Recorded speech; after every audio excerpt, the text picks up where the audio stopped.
Right, we look okay? Looking great, bro. All right. And now stay tuned for another original Studio B production right here on the Voice17104.com. Welcome, my brothers and sisters, to the Richard James Show on 17104, The Voice. Greetings, my friends, and salutations. Welcome once again to the Richard James Show. It is such a pleasure to visit with you at least once a week and to lift up a topic that is pertinent to everyone. We've lifted up a lot of individuals on this show, many of them of African descent, some of them of American descent. Individuals like Paul Robeson, for example, we lifted up. Marcus Garvey, we lifted up. We talk about E.W. Du Bois. We talk about all the individuals that have contributed to this society. But, you know, growing up as a kid, one thing that I thought that would never happen in my lifetime, but I was hoping and praying that one day it will happen. And that's the election of a Black man as president of the United States of America. You couldn't have told me that would happen. I spent the early portion of my life when I was starting at the age of 20, 21, involved in the civil rights struggle in this movement. And we have had some of the major problems in the world in regards to race. Racism was horrible in this country, and it still continues to be horrible. So who would think in a country where we had a Dixie South, where we had lynchings, 300 and 400 a year in this country where people were murdered, where we had a country that considered the Black man's 3/4 of a man, where we had slavery up until 1865 when President Abraham Lincoln signed the Emancipation Proclamation and ended it. Who would ever think that there was any chance in the world for a Black man to be elected president of this racist, misogynistic, sexist country? Can't happen. Well, you know, Lord have mercy, it did happen. Barack Hussein Obama, a young Black man, a relatively unknown in the field of politics, a man who was working at the south side of Chicago, a man who had been elected to political office there in the legislature, and later was a freshman senator, freshman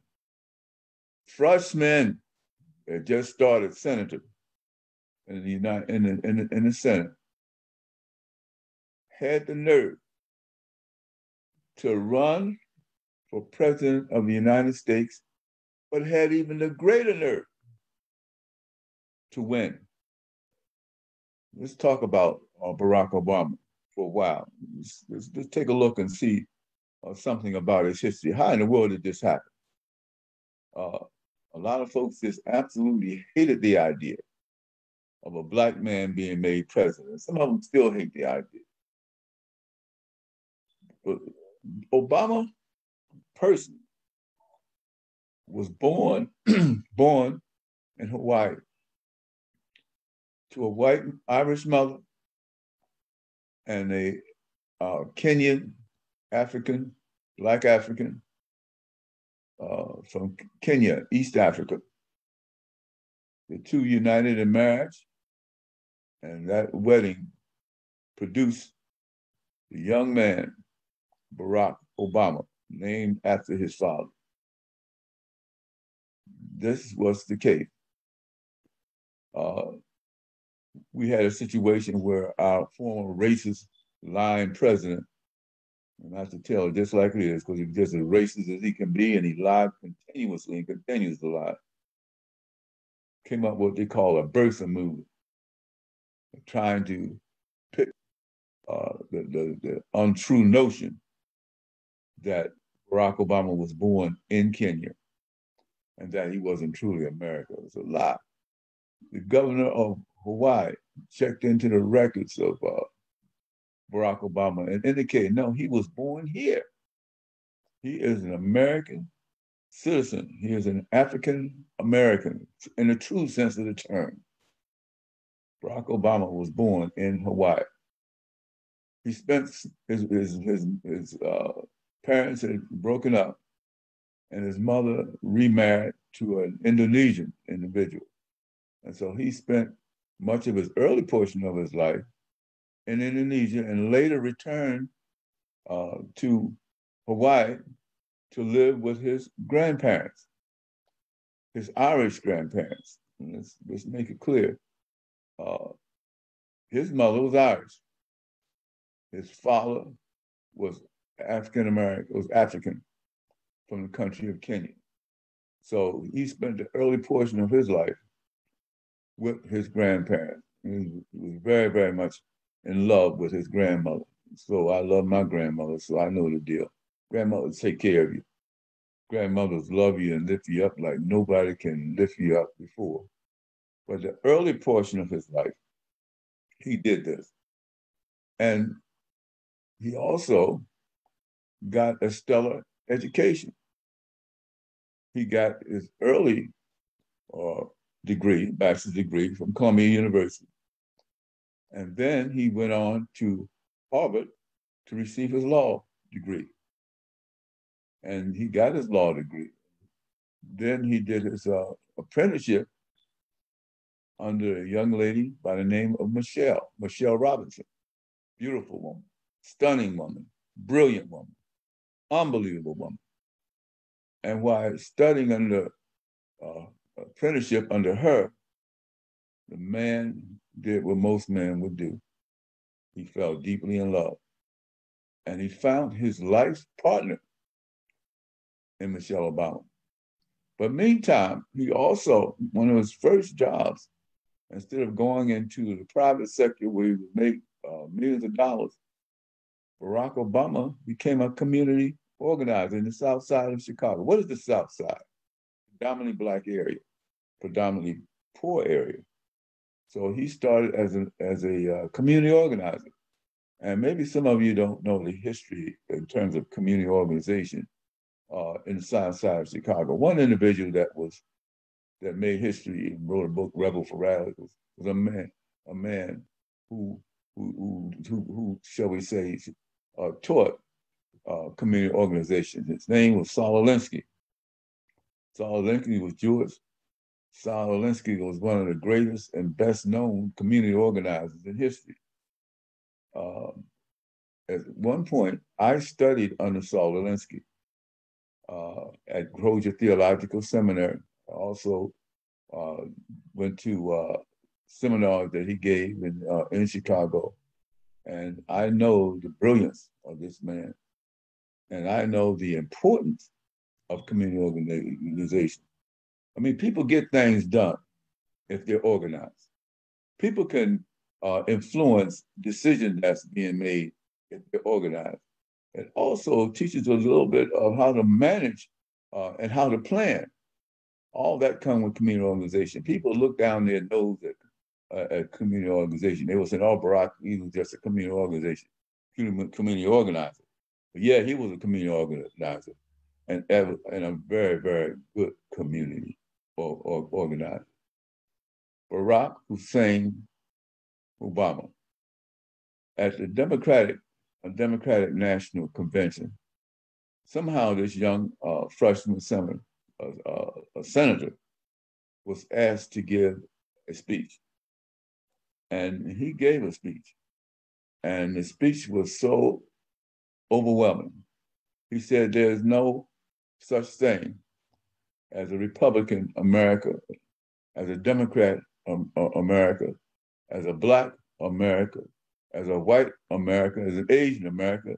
We are the United States of America. And he lifted that up. And let me tell you, the crowd went wild. The crowd went crazy. In other words, he said, let's get together. Let's do everything that we can to come together, as a people. Let's draw the white, the black, the Asian, the brown people, the black people, all together to work together to make for a greater country. Now, that at this point, this man was not running for president. He made this wonderful speech, but then he began to be recognized. No one knew who he was before. I never heard of him. I had a friend that we all know by the name of Ann Lyon, and she asked me, she said, what do you know about this young man, Barack Obama? I said, Barack Obama? I never heard of Barack Obama. Who is he? And then I did some research and began to find out something about him. Brilliant, extremely excellent orator, second to none, except for maybe his wife, who was also a great orator. I had the pleasure to see her make a speech in Europe when she was campaigning for her husband. But anyway, Barack Obama was a great orator. He had a human touch, and it's amazing that Barack Obama did not only lit a candle in this country, he lit a candle throughout the world, and he gave speeches. Berlin, for example, London, for example, speeches throughout the world, and which thousands of people attended. Thousands of people could not wait because he had a thing they called the audacity of hope. He lifted up a positive agenda. He lifted up an agenda of love. He lifted up an agenda of bringing people together. Now, during the early days, they called Barack a lot of things. One thing they tried to say he was Muslim because his father was Muslim. Well, he just happened, he's not Muslim, but it wouldn't be a thing wrong with him being Muslim. Barack was a Christian, and he studied under a gentleman named Reverend Wright. And Reverend Wright in Chicago was a very dynamic, forthright, charismatic preacher. And they had a thing for Reverend Wright because Reverend Wright was a Dr. King and then some. He was a fighter. He believed in lifting up and fighting any kinds of equality, and he respected people. Well, they didn't like Reverend Wright. One thing they said against Reverend Wright, they said he was a friend of Louis Farrakhan. And so the racists, both liberal and conservative, tried to use that against Reverend Wright. The truth of the matter, they don't know who Louis Farrakhan is. Because I'm going to say this, I'm going to lift Louis Farrakhan up because I think Louis Farrakhan will go down in history as one of the greatest and most accomplished Black leaders that we had. Yeah, early on there may have been some differences in terms of his opinion on race, but Louis Farrakhan did something that no other leader in this country, white or Black, has done. He called together a march. The March on Washington that people praise and lift up, and I was there, had approximately 250,000 people. And that was a march that was led by A. Philip Randolph and Martin Luther King and some of the others. But Louis Farrakhan had a march on Washington that had over 2 million people. No one has ever come close to that. And the majority of these individuals were young Black men trying to find their identity, trying to find out who they are, trying to do something with their lives. Farrakhan did that. And if you listen to his message is wise and is very wise. And so Reverend Wright may have lifted it up, and I think that speaks well to me of Reverend Wright. Now, Barack Obama was a man that believed in unity. He believed in bringing people together rather than ripping it apart, both white and Black. And so he began to talk about the audacity of hope. You need to talk about change, bringing about change in our society. In other words, hey, we got to do things better. And when he became president of the United States, McConnell, some of the Republicans said that their goal in life was to make sure that Barack Obama had a failed administration. But see, the terrible thing about hoping that Barack Obama had a failed administration, that would mean the country would have a failed administration. That's what I'm saying. We want whoever the president is to be successful. Their success means that it's the country's success. But these folks were so racist and they were so angry with Barack Obama because he was elected by a predominantly white constituency. And he's bringing folks together. He's doing positive things. He wants to do things. For example, one very important element of his administration was to try to bring about a health care system that included a lot of people, because we had millions and millions of people who had no health care at all. And Barack Obama successfully created a health care center called the Affordable Care Act.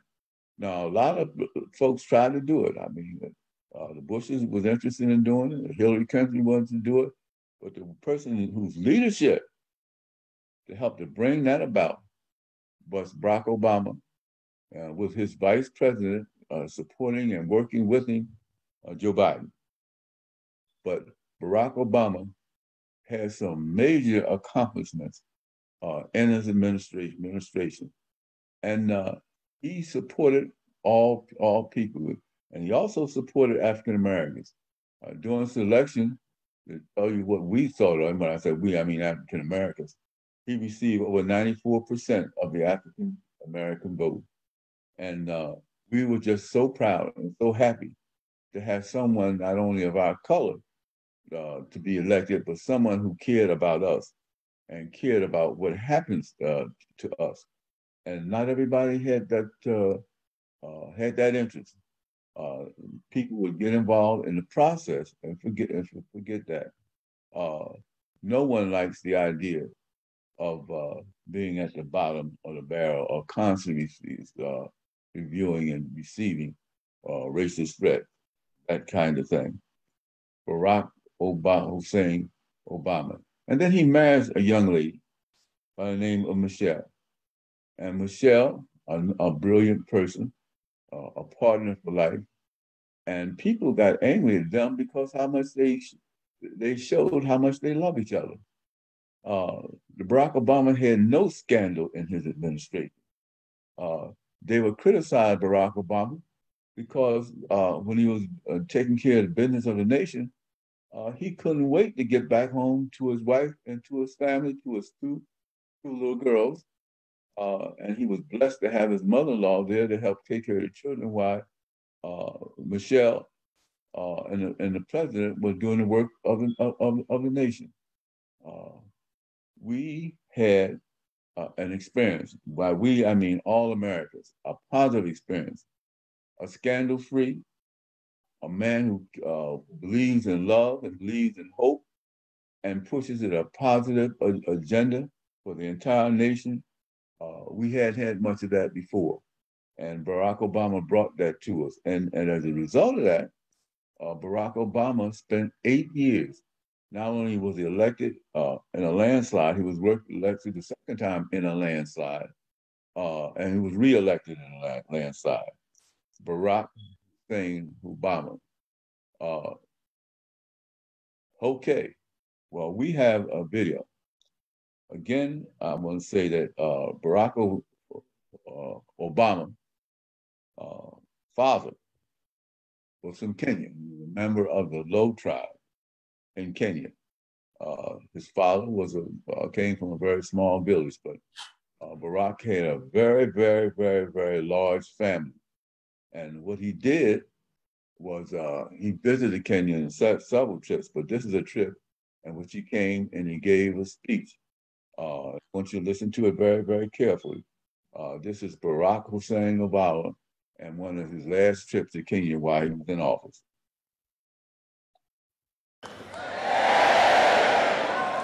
Habari zenu.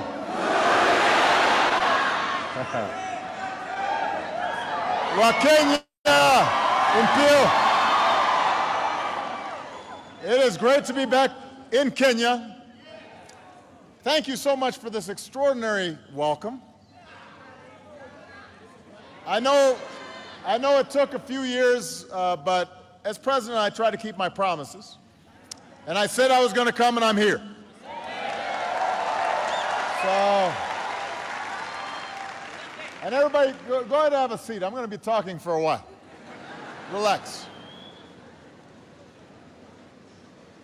I want to thank my sister Alma for a wonderful introduction. I'm so glad that she could be with us here today, and it was, as she said, it was Alma who first guided me through Kenya almost 30 years ago. To President Kenyatta, I want to thank you once again for the hospitality that you've shown me, for our work together on this visit, and for being here today. It's a great honor. I am proud to be the first American president to come to Kenya.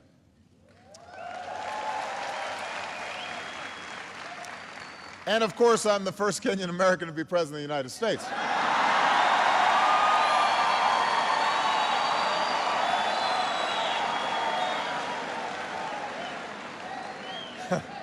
That goes without saying.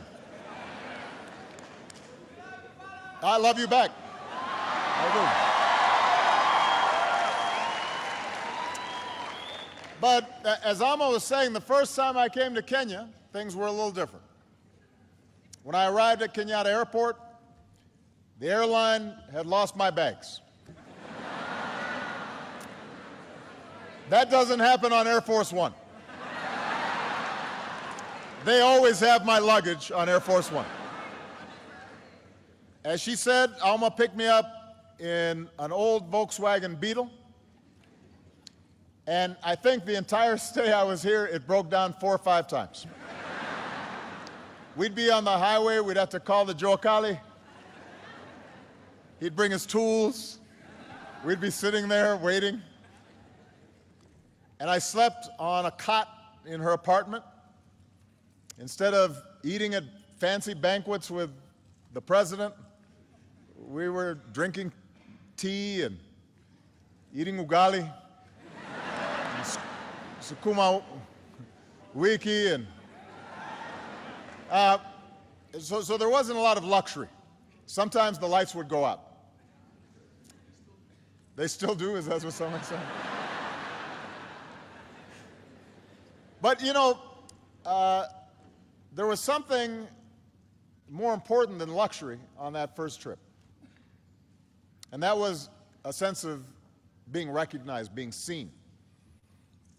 I was a young man, and I was just a few years out of university. I'd worked as a community organizer in low-income neighborhoods in Chicago.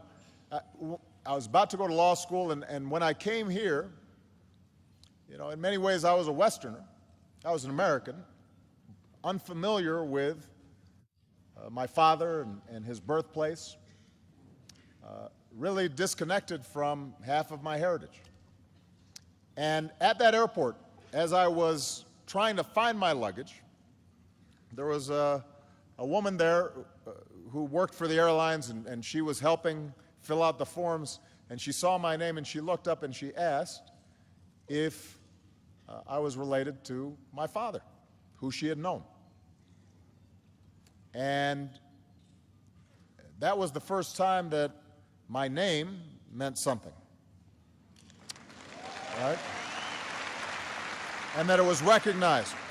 And over the course of several weeks, I'd meet my brothers, aunts, and uncles. I'd travel to Alego, the village where my family was from. I saw the graves of my father and my grandfather. And I learned things about their lives that I could have never learned through books. And in many ways, their lives offered snapshots of Kenya's history. But they also told us something about the future. My grandfather, for example, he was a cook for the British. And as I went through some of his belongings when I went up country, I found the passbook he had to carry as a domestic servant. It listed his age and his height, his tribe, listed the number of teeth he had missing.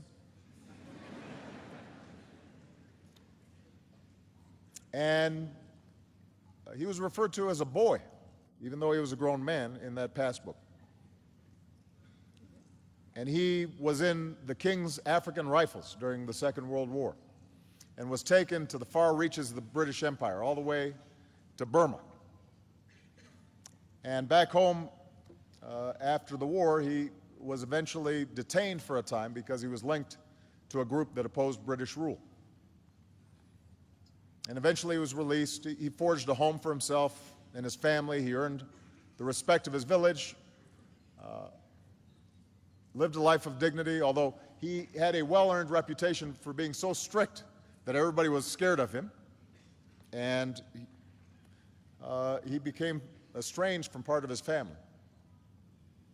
So that was his story. And then my father came of age as Kenyans were pursuing independence. And he was proud to be a part of that liberation generation. And next to my grandfather's papers, I found letters that he had written to 30 American universities asking for a chance to pursue his dream and get a scholarship. And ultimately, one university gave him that chance, the University of Hawaii. And he would go on to get an education and then return home.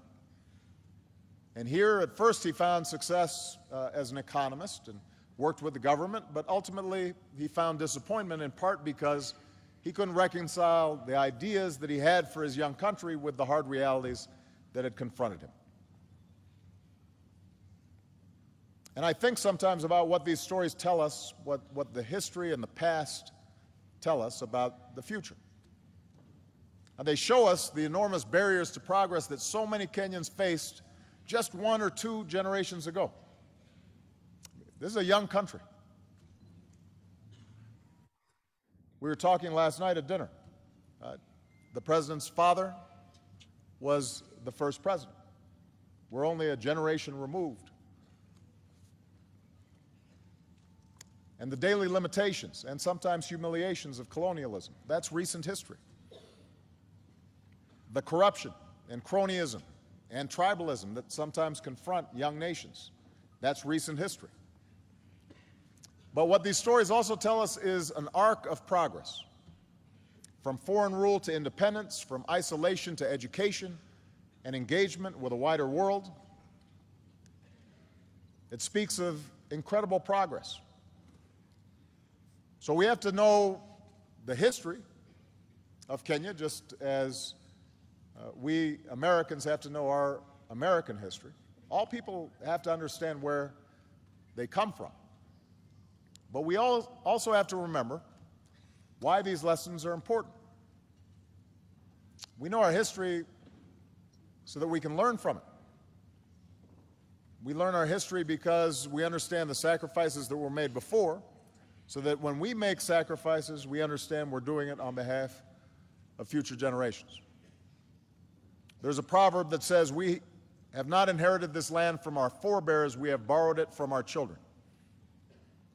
In other words, we study the past so it can guide us into the future and inspire us to do better. And when it comes to the people of Kenya, particularly the youth, I believe there is no limit to what you can achieve. A young, ambitious Kenyan today should not have to do what my grandfather did and serve a foreign master. You don't need to do what my father did and leave your home in order to get a good education and access to opportunity. Because of Kenya's progress, because of your potential, you can build your future right here, right now.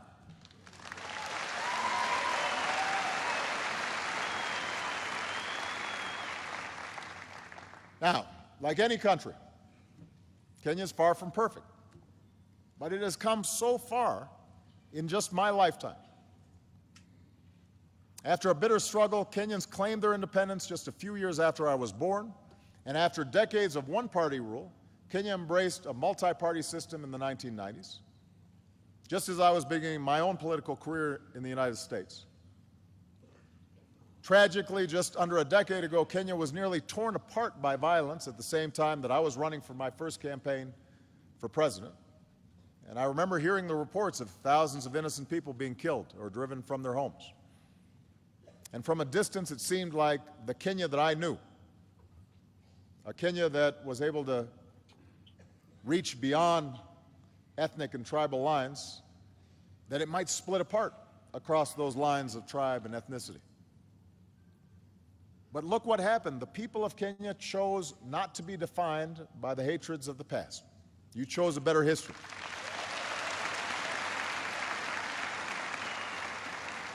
The voices of ordinary people and political leaders and civil society did not eliminate all these divisions, but you addressed the divisions and differences peacefully. And a new constitution was put in place declaring that every person has inherent dignity and the right to have that dignity respected and protected. A competitive election went forward, not without problems, but without the violence that so many had feared. In other words, Kenyans chose to stay together. You chose the path of Harambee. And in part because of this political stability, Kenya's economy is also emerging. And the entrepreneurial spirit that people rely on to survive in the streets of Kibera can now be seen in new businesses across the country, from the city square to the smallest villages. M-Pesa is changing the way people use money. New investment is making Kenya a hub for regional trade. When I came here as a U.S. Senator, I pointed out that South Korea's economy was the same as Kenya's when I was born, and then was 40 times larger than Kenya's. Think about that. Started at the same place. South Korea had gone here and Kenya was here. But today that gap has been cut in half, just in the last decade, which means Kenya is making progress. And meanwhile, Kenya continues to carve out a distinct place in the community of nations as a source of peacekeepers for places torn apart by conflict, a host for refugees driven from their homes, a leader for conservation, following the footprints of Wangari Maathai.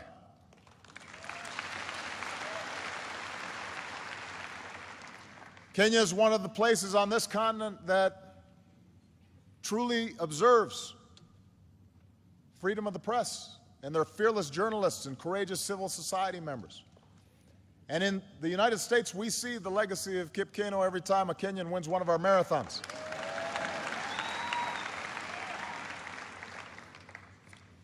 And maybe the First Lady of Kenya is going to win one soon.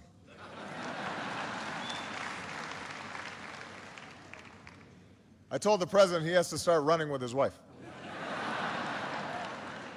We want him to stay fit. So there's much to be proud of, much progress to lift up. It's a good news story. But we also know the progress is not complete. There are still problems that shadow ordinary Kenyans every day. Challenges that can deny you your livelihood and sometimes deny you lives. As in America and so many countries around the globe, economic growth has not always been broadly shared. Sometimes people at the top do very well, but ordinary people still struggle. Today, a young child in Nyanza province is 4 times more likely to die than a child in Central province, even though they are equal in dignity in the eyes of God. That's a gap that has to be closed. A girl in Rift Valley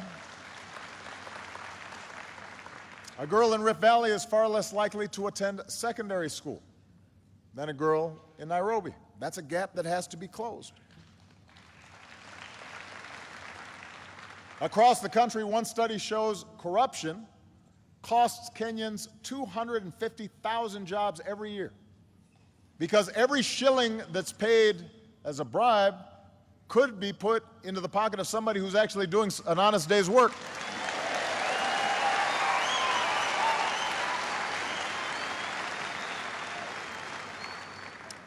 And despite the hard-earned political progress that I spoke of, those political gains still have to be protected. New laws and restrictions could close off the space where civil society gives individual citizens a voice. and holds leaders accountable. Old tribal divisions and ethnic divisions can still be stirred up. I want to be very clear here. A politics that's based solely on tribe and ethnicity is a politics that's doomed to tear a country apart. It is a failure of imagination. Of course, here in Kenya, we also know the specter of terrorism has touched far too many lives. And we remember the Americans and Kenyans who died side by side in the attack on our embassy in the 90s. We remember the innocent Kenyans who were taken from us at Westgate Mall. We weep for the nearly 150 people slaughtered at Garissa, including so many students who had such a bright future before them. We honor the memory of so many other innocent Kenyans whose lives have been lost in this struggle. So Kenya is at a crossroads, a moment filled with peril, but also enormous promise. And with the rest of my time here today, I'd like to talk about how you can seize the moment, how you can make sure we leave behind a world that's better, a world that we've borrowed from our children. When I first came to Sub-Saharan Africa as president, I made clear my strong belief that the future of Africa is up to Africans.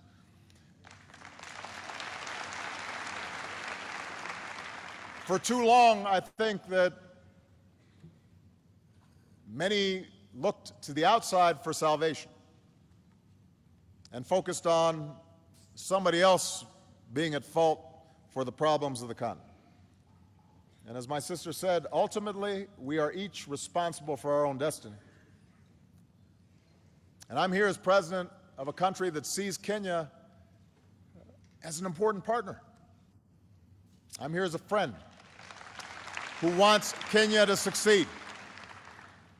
And the pillars of that success are clear: strong democratic governance, development that provides opportunity for all people and not just some, a sense of national identity that rejects conflict for a future of peace and reconciliation. And today we can see that future for Kenya on the horizon, but tough choices are going to have to be made in order to arrive at that destination. In the United States, I always say that what makes America exceptional is not the fact that we're perfect. It's the fact that we struggle to improve. We're self-critical. We work to live up to our highest values and ideals, knowing that we're not always going to achieve them perfectly, but we keep on trying to perfect our union. And what's true for America is also true for Kenya. You can't be complacent and accept the world just as it is. You have to imagine what the world might be and then push and work towards that future. Progress requires that you honestly confront the dark corners of our own past, extend rights and opportunities to more of your citizens, see the differences and diversity of this country as a strength, just as we in America try to see the diversity of our country as a strength and not a weakness. So you can choose the path to progress, but it requires making some important choices. First and foremost, it means continuing down the path of a strong, more inclusive, more accountable, and transparent democracy.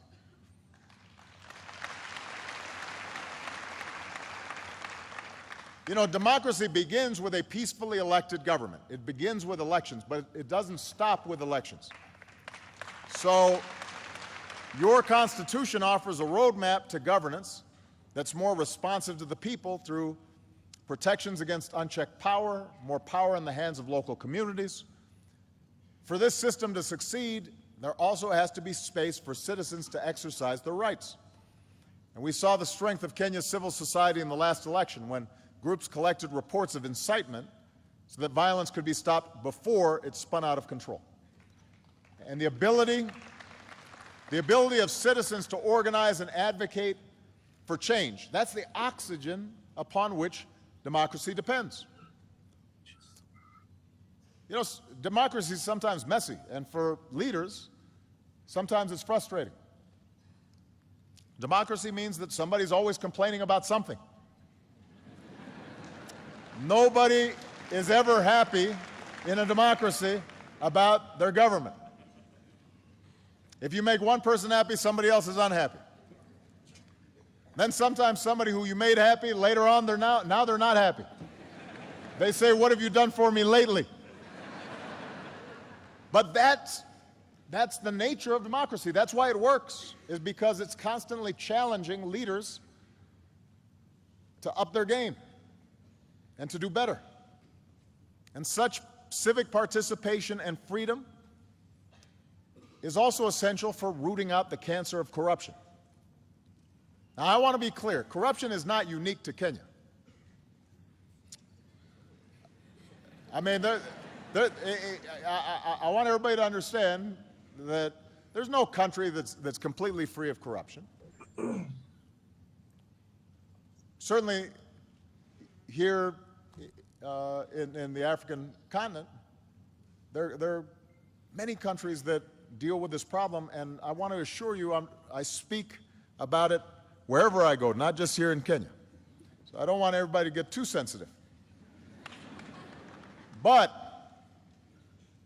the fact is, too often, here in Kenya, as is true in other places, corruption is tolerated because that's how things have always been done. People just think that that is sort of the normal state of affairs. And there was a time in the United States where that was true too. My hometown of Chicago was infamous for Al Capone and you know, the mob and organized crime corrupting law enforcement. But what happened was that over time people got fed up, and leaders stood up and they said, "We're not going to play that game anymore." And you changed the culture and you changed habits. Here in Kenya, it's time to change habits and decisively break that cycle, because corruption holds back every aspect of economic and civil life. It's an anchor that weighs you down and prevents you from achieving what you could.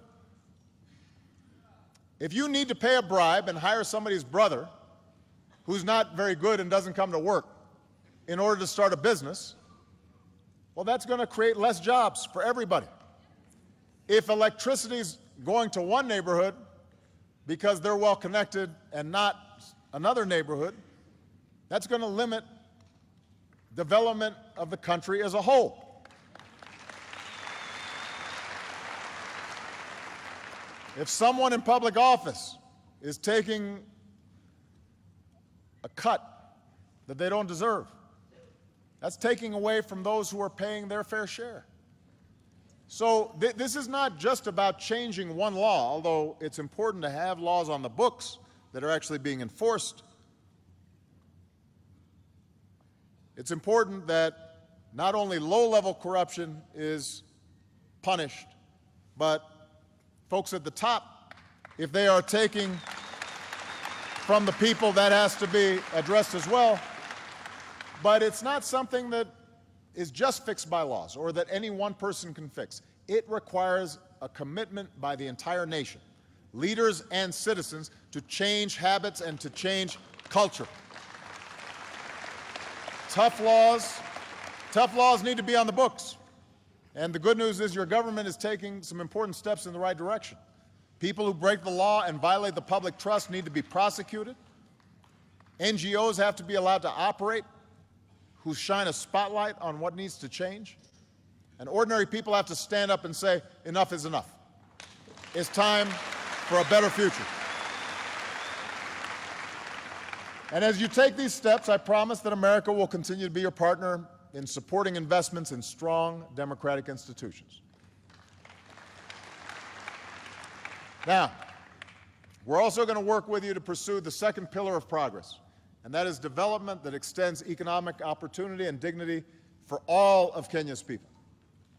You know, America partners with Kenya in areas where you're making enormous progress. and we focus on what Kenyans can do for themselves in building capacity. On entrepreneurship, where Kenya's becoming an engine for innovation. On access to power, where Kenya is developing clean energy that can reach more people. On the important issue of climate change, where Kenya's recent goal to reduce its emissions has put it in the position of being a leader on the continent. On food security, where Kenyan crops are producing more to meet the demands of your people and a global market. And on health, where Kenya has struck huge blows against HIV, AIDS, and other diseases, while building up the capacity to provide better care in your communities. America is also partnering with you on an issue that's fundamental to Kenya's future. We are investing in youth. We are investing in the young people of Kenya and the young people of this continent. Robert F. Kennedy once said, "It is a revolutionary world that we live in, and it is the young people who must take the lead." It's the young people who must take the lead. It's the young people who must take the lead. So through our Young African Leaders Initiative, we are empowering and connecting young people. Connecting young people from across the continent who are filled with energy and optimism and idealism and are going to take Africa to new heights. And these young people, they're not weighed down by the old ways. They're creating a new path. And these are the elements for success in this 21st century.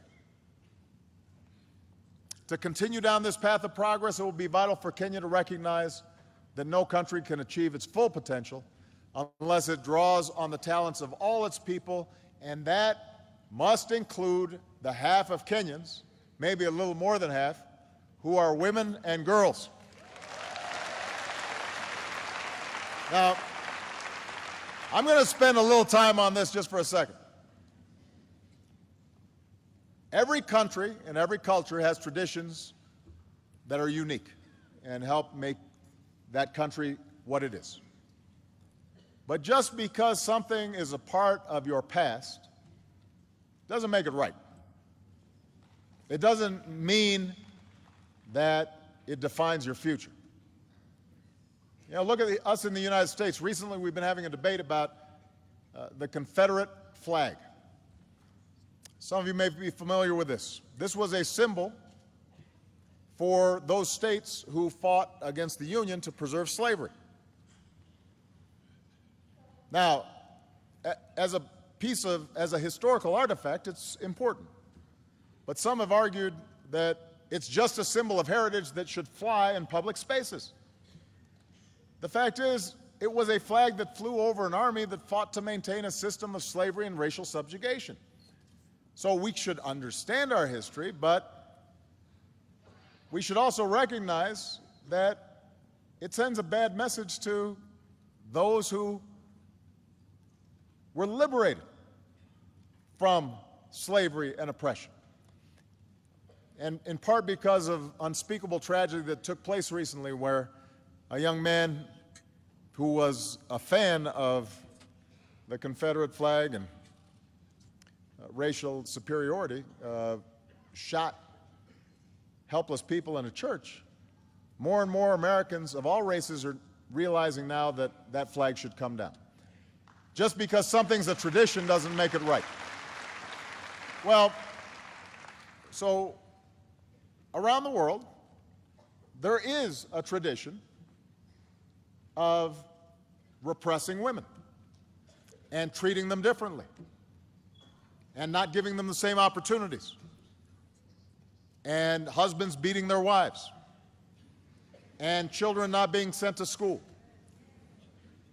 Those are traditions. Treating women and girls as second-class citizens, those are bad traditions. They need to change. They're holding you back.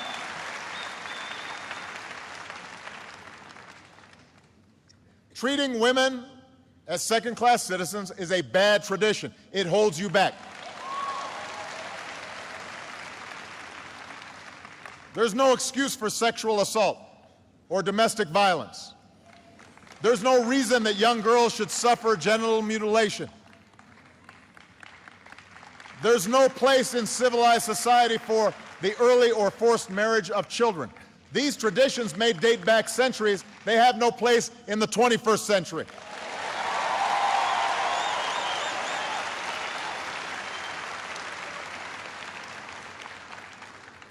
These are issues of right and wrong in any culture.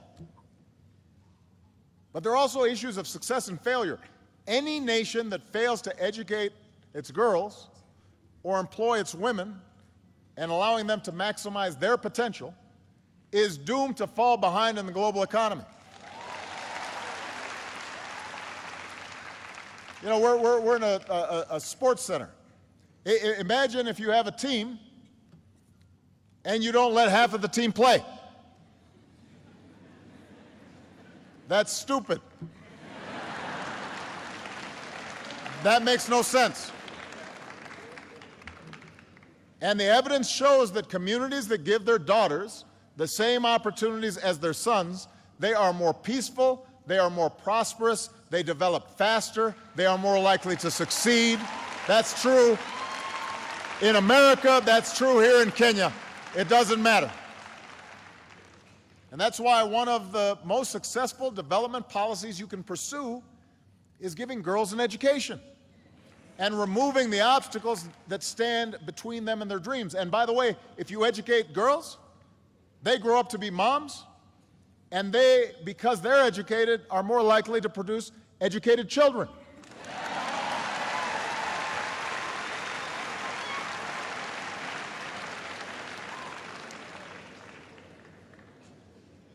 So, Kenya will not succeed if it treats women and girls as second-class citizens. I want to be very clear about that. Now, this leads me to the third pillar of progress, and that's choosing a future of peace and reconciliation. There are real threats out there.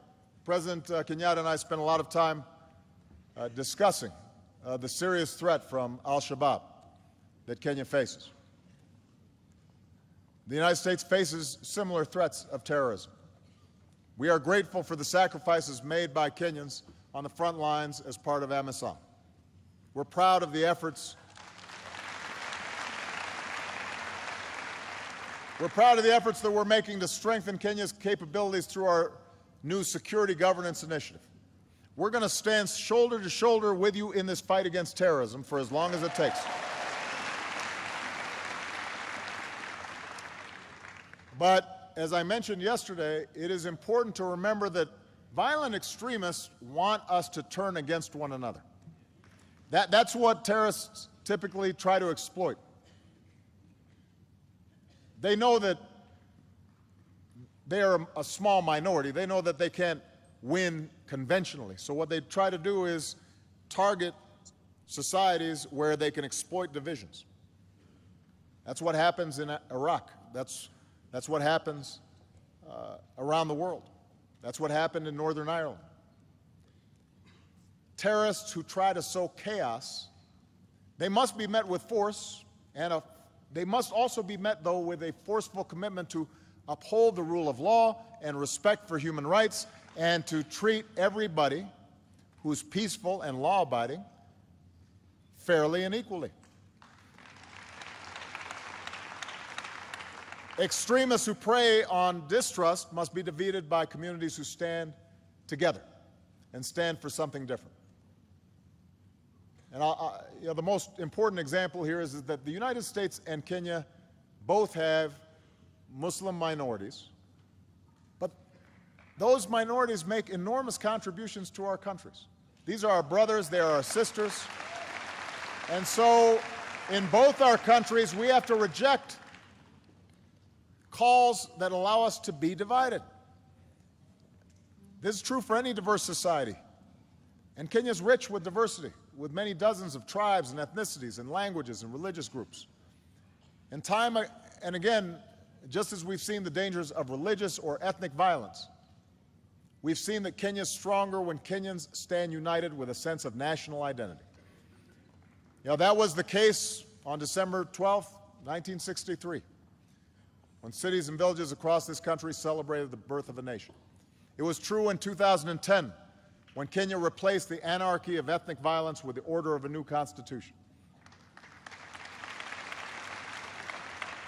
So we can all appreciate our own identities, our bloodlines, our beliefs, our backgrounds. That tapestry is what makes us who we are. But the history of Africa, which is both the cradle of human progress and a crucible of conflict, shows us that when we define ourselves narrowly, in opposition to somebody just because they're of a different tribe or race or religion, and we ignore who's a good person or a bad person, are they working hard or not, are they honest or not, are they peaceful or violent, when we start making distinctions solely based on status and not what people do, then we're taking a wrong path, and we inevitably suffer in the end. This is why Martin Luther King called on people to be judged not by the color of their skin, but the content of their character. And in the same way, people should not be judged by their last name or their religious faith, but by their content of their character and how they behave. Are they good citizens? Are they good people? In the United States, we embrace the motto, e pluribus unum. In Latin, that means out of many, one. In Kenya, Harambee, we are in this together. Whatever the challenge, you will be stronger if you face it not as Christians or Muslims, Maasai, Kikuyu, Luo, any other tribe, but as Kenyans. And ultimately, that unity is the source of strength that will empower you to seize this moment of promise. That's what will help you root out corruption. That's what will strengthen democratic institutions. That's what will help you combat inequality. That's what will help you extend opportunity and educate youth and face down threats and embrace reconciliation. So I want to say, particularly to the young people here today, Kenya is on the move. Africa is on the move. You are poised to play a bigger role in this world as the shadows of the past are replaced by the light that you offer an increasingly interconnected world. And in the light of this new day, we have to learn to see ourselves in one another. We have to see that we are connected. Our fates are bound together. Because in the end, we're all part of one tribe, the human tribe. And no matter who we are or where we come from or what we look like or who we love or what God we worship, we're connected. Our fates are bound up with one another. Kenya holds within it all that diversity, and with diversity sometimes comes difficulty. But I look to Kenya's future filled with hope. And I'm hopeful because of you, the people of Kenya, especially the young people. There are some amazing examples of what's going on right now with young people. I'm hopeful because of a young man named Richard Ruto Torosia. Richard helped build Yes, Youth Can. I like the phrase, yes, Youth Can.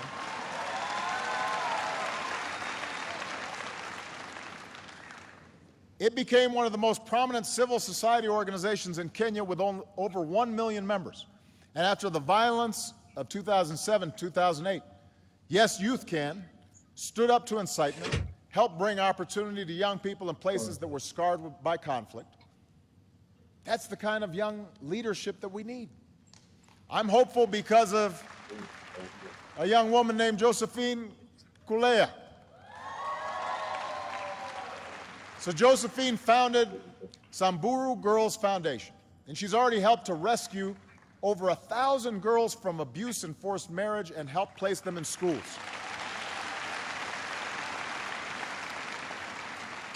A member of the Samburu tribe herself, she's personally planned rescue missions to help girls as young as 6 years old. And she explains that the longer a girl is in school, everything for her income, for her family, for this country, everything changes. She gives me hope.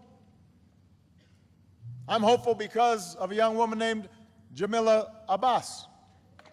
So Jamila founded M-Farm, which is a mobile platform that is already used by over 14,000 people across Kenya. M-Farm makes it easy for farmers to get information that lets them match their crops with what the market demands. And studies show that it can help farmers double their sales. So here's what Jamila said. I love Kenya because you feel you are home anywhere you go. Home anywhere you go. That's the Kenya that welcomed me nearly 30 years ago as a young man. You helped make me feel at home, and standing here today as President of the United States, when I think about those young people and all the young people in attendance here, you still make me feel at home.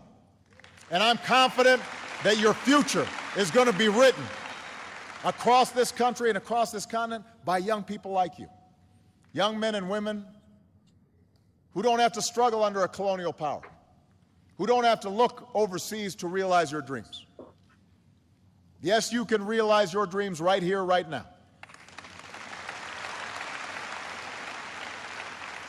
We have not inherited this land from our forebears. We have borrowed it from our children. So now's the time for us to do the hard work of living up to that inheritance, of building a Kenya where the inherent dignity of every person is respected and protected, and there's no limit to what a child can achieve. I am here to tell you that the United States of America will be a partner for you every step of the way. God bless you. Thank you. Asante sana.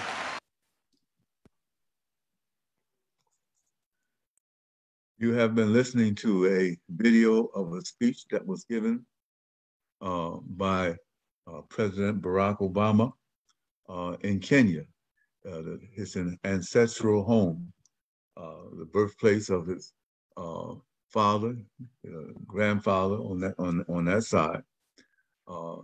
Wonderful speech, wonderful man. And one thing that I clearly like and enjoy is the positiveness of his speech, audacity of hope. We really, really appreciate you tuning in. At the end of our show, we like to lift up our business in Lebanon Valley Market. We list up, and here we are. Here's the picture. We're now getting ready for Christmas. We have giraffes, oils.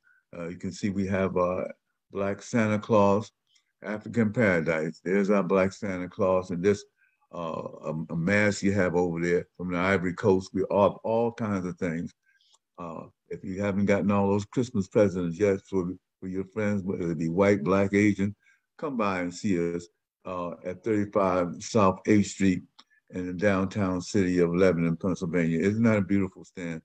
I really, really appreciate the opportunity that's been given me by the Morrises, the owners of the market, to set up a stand. So come and see us.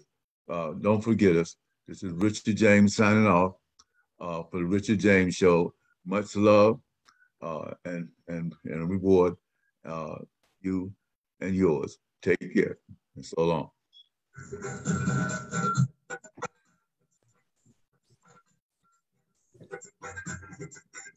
Thank you again for tuning in to the Richard James Show. Our African and our African American programs are set up to educate you on what's going on in this world.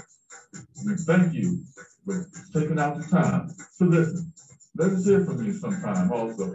All right. You and your friends signing off. And so I'll see you again next week and hear from you again next week. So long. God bless. All right. God bless you.